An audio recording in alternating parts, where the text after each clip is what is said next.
Bismillahirrahmanirrahim. Salapan sifat ilmu hiji.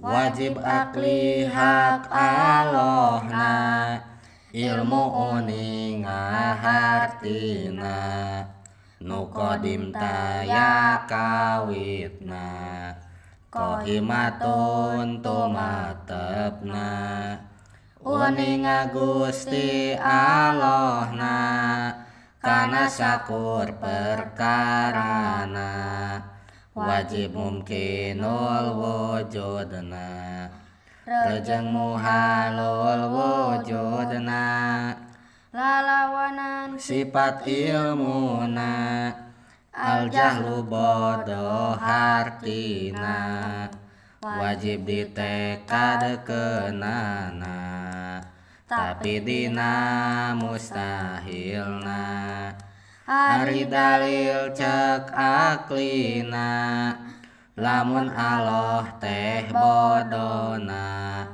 tangtu moal boga karepna, sedeng eta mustahilna, ari dalil cek naklina, dina surat Baqarahna 203 hijina, bikuli syai'in alimna. Sifat wajib di Allah nomor ke-8 sifat ilmu. Ieu sifat ilmu teh termasuk sifat ma'ani keneh. Sifat ma'ani teh ngawitanan teh tina kudrot.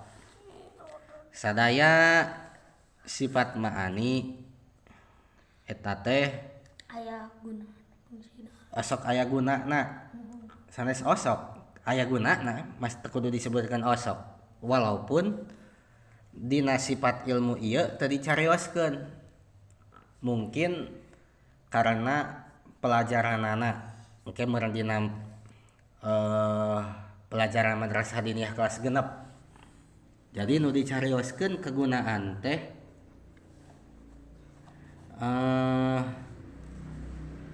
sifat kudrat iradah nya. Ilmu teh hartosna teh uninga Allah, berarti wajib hukumna cek akal, wajib akli ieu teh bahwa Allah kasifatan ku sifat ilmu. Hartosna teh naon? Kaharti ku akal, lamun Allah kasifatan ku sifat ilmu. Teu kaharti ku akal mun Allah teu kasifatan ku sifat ilmu. Wajib akli sanes wajib cek syar'i di dieu teh.